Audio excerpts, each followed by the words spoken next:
শরতের ফসল কাটা উৎসব চীনের কৃষকদের জীবনে বয়ে আনে আনন্দের বার্তা। এ সময় কৃষকেরা একত্রে হয়ে যোগ দেন গম, ভুট্টা সহ মৌসুমী ফসল কাটা আর মাড়াই উৎসবে। মাথার ঘাম পায়ে ঝাড়িয়ে কঠোর পরিশ্রমের এই ফসল প্রাপ্তিতে স্থানীয় প্রশাসনের থাকে গুরুত্বপূর্ণ ভূমিকা। প্রকৃতির আনুকূল্যে সোনালী ফসল প্রাপ্তির আনন্দই এই উৎসবের মূল উৎস।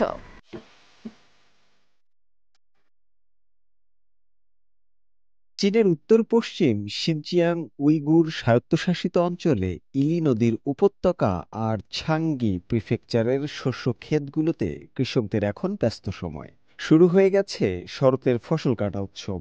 উপত্যকায় সূর্যের আলো ও পর্যাপ্ত পানির সুবিধায় এবছর প্রায় ৪৬,৬৬৭ হেক্টর জমিতে শীত ও বসন্তকালীন গম আবাদ হয়েছে।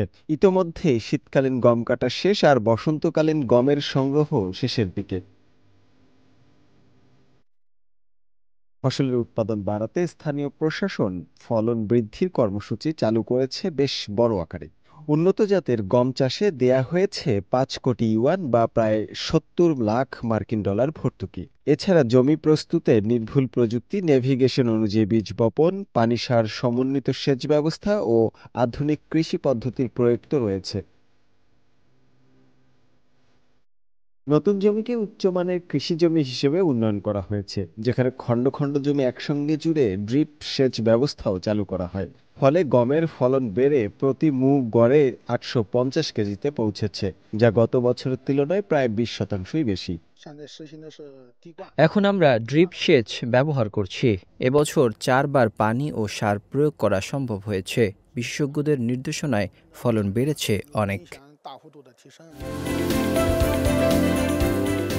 অন্যদিকে ছাংগি প্রিফেকচারের ইউসুখোই টাউনশিপে ভুট্টা কৃষক মা হাইবিং তার ৩০০ মু জমিতে বীজ ভুট্টা সংগ্রহ করেছেন। স্বয়ংক্রিয় হারভেস্টার ব্যবহার করে দ্রুত ভুট্টা সংগ্রহ হচ্ছে এখানে।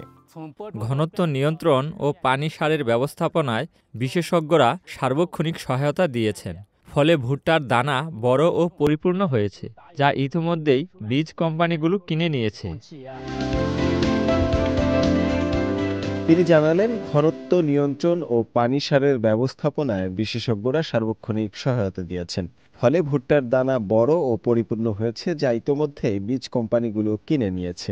এবছর ছাংগিতে মোট ১৪.৬ লাখ মু জমিতে ভুট্টা রোপণ করা হয়েছে, যার মধ্যে ২.৬ লাখ মু বীজ ভুট্টা। এর মধ্যে ৩০% ভুট্টা কাটা সম্পন্ন হয়েছে। আশা করা হচ্ছে অক্টোবরের মধ্যভাগেই শেষ হবে পুরো ভুট্টা সংগ্রহের কাজ।